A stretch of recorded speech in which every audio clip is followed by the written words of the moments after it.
Maybe it's because just the world sucks and no one has any like hope for the future. So No, they deliberately get buried in nostalgia. Millennials were deliberately stunted by both their parents and marketing.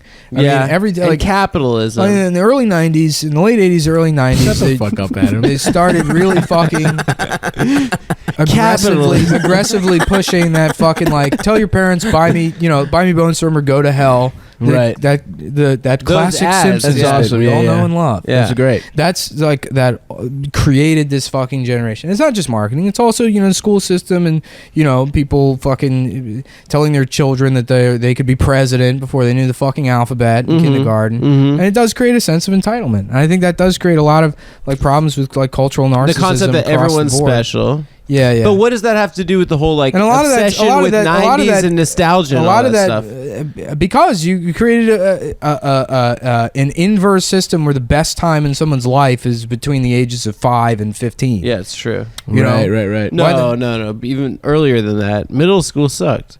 It's elementary school that people are all into. That's what 5 is. That's why I said 5 to 15. Yeah. Your 15 is middle. Whatever. You just wanted a point to have a point of contention here. So you I disagreed with the range. I agreed with everything you said up until the age range that you isolated. You'd like to knock it down a year. I think everyone wants to be a baby.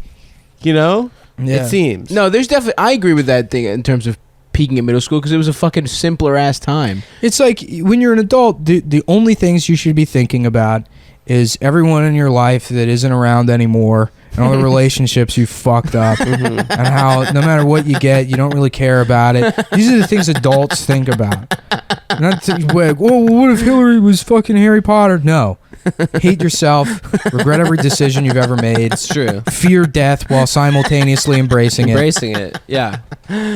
Fuck. That's what adulthood is. It's not this regressive, weird, baby fantasy bullshit. Yeah. But it is so wishing fucking... you were fucking dead and be terrified of, that actually happening. Mm-hmm. But that's exactly it. It's so fucking like comforting to think about just like getting home, eating fucking Hot Pockets and playing Grand Theft Auto Vice City. You know what I mean? Like that's what it is. It's not scary. comforting for me. It feels, honestly, it feels like being plugged into a fucking dialysis machine and laying down on a deathbed. Yeah, no, for Sounds me it pretty feels like I'm taking a time machine and accelerating closer to my death. Yeah. Right? All that regressive shit gives me like sincerely a fucking weird nausea. Like I have trouble watching old Simpsons episodes. Really? Yeah. Like we had one night where we went over to Romaine's place and we were watching like season 5 or whatever. And I'm laughing at the jokes, but it's almost like triggering in the sense that it's like, life goes on. You can't keep clinging to these things that were around 20 years ago. You need to find some way to... It does feel like passing time. To make time. this moment in my life, substantial or mean something or like, outside of doing a shit ton of drugs, I really don't know how to do it.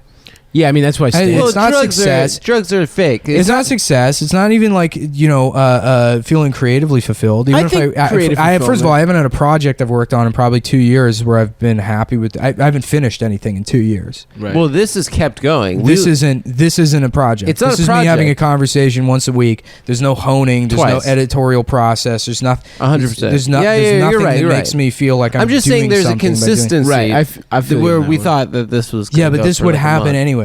It's just a fucking conversation. Right, we would hang out twice a week at least. This isn't a product. That's true. Yeah, it probably would have been better. This is like I make fun of Twitch, but there is zero difference between podcasting and Twitch. Instead of gaming, I'm just complaining about my. Yeah, but I would make jokes anyways. Yeah, but this is for the people, dude. We're sharing it, dude. We're sharing our. But I know personally, I completely understand what you're saying because I feel the same way. Anyhow, it puts me, doing any of that kind of shit, watching fucking movies I've already seen or playing video games. Have you ever finished a project? I never finished anything. Plenty. I start things, but then I never finish. I wrote every one of those Nicole. I wrote like 350 articles as Nicole. Right. That was great. Yeah, but larger things I struggle with. Anything over 5,000 words I can't finish. I just can't do it. I'll get distracted. What is 5,000 words? 10 pages? Something like that, yeah.